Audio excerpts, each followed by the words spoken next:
Alright, this is Dr. Youngbauer coming to you with the Chapter 4 video lecture. I'm going to try to keep this quick and just hit the highlights. I'm not going to try to just repeat what is on the Prezi, although I am going to use that as a guide to go through.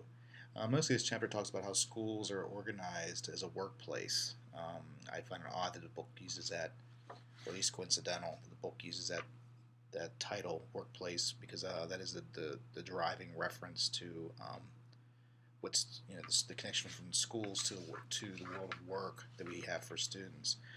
Generally speaking, the text line outlines a chain of command through school boards, superintendents, principals, and teachers, in the role of the students amongst all that. Generally speaking, principals have the final say on things that go into the school, handle administrative budgets, and general overall vision for the school itself. Vice principals or assistant principals are generally those in charge of discipline. The bad news, if you want to be a principal, is usually you have to do a tenure as an assistant principal, which means you tend to see only the bad students in the school, or at least those ones who tend to be in trouble a lot. The role of the teacher depends on the level and content area. Obviously, elementary is much different than secondary. Secondary tend to be more shoeboxed into your content area groups, social studies versus the sciences versus the math, etc. And in larger schools, teachers may have more roles. They may be department heads, curriculum developers, things like that. The staff positions within the school are very important. Secretaries, physical plant, student support staff. I was given wise advice when I first started teaching, and you should do this when you become student teachers. Learn all the secretaries' names, the librarians' names, etc. They know everything that's going on in the school, and it can be great sources of help, you'll find.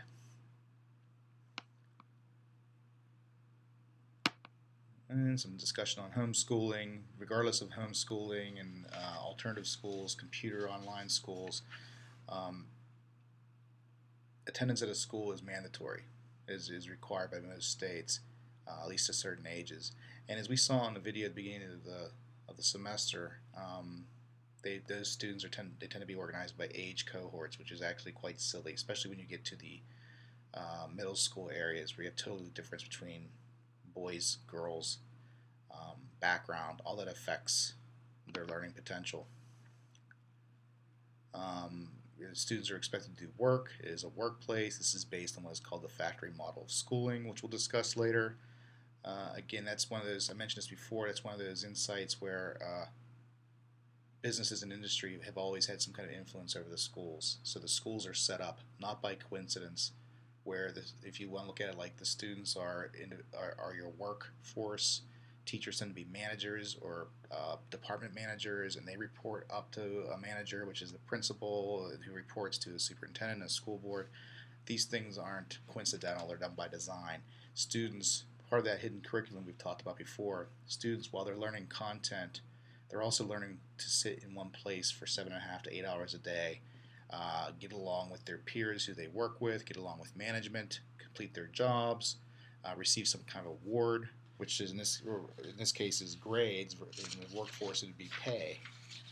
There's lunch hour, there's free time, bathroom breaks, things like that are all designed around the workplace. Relationship to school districts and states is generally the same throughout the states. Usually every state has a state department of education that oversees and sets goals and broad vision policies for the districts. South Dakota, I know most of you, if not all of you, are in South Dakota. You will teach in South Dakota, most likely. It has 191 school districts. And for your reference, Pennsylvania, where I come, has I think 506 school districts. Superintendents hold a lot of power in school districts and work in conjunction with school boards. There is a large nationwide turnover rate for superintendents, at least on the East Coast there is. I will tell you a brief story where a local superintendent was caught on a weekend driving drunk way over the legal limit, and had another woman in the car who was not his wife, was fired from the local school district, and it made the press about 6 or 7 months later that he was hired in another school district within about a 100-mile radius of where he was fired from. Um, I think he may have been a very good superintendent regardless of the mistakes he made on personal moral levels, but I think it demonstrates further how in need superintendents are, and all administration for that matter, principals, vice principals also. Um, School boards discussed in the book and in the Prezi. Back to states and funding. I think this week I want to focus on the role of the federal government, because the federal government has not always had a strong say or power position as far as schools are run. Schools are generally set up by states, and it's not in the U.S. Constitution anywhere that there has to be school districts. So because of the federal government historically has been left out of the mix, with exceptions. I made reference to Sputnik, the launch of Sputnik in the late 50s, and from the Eisenhower administration to the JFK administration, this idea that we need to, it was part of the Cold War, our schools need to be better because we have to defeat the Soviet Union. And then, of course, JFK's announcement that we were going to put a man on the moon led to many subjects being added to school curriculums that weren't there before. My parents never took biology. My grandparents certainly didn't take biology in high school.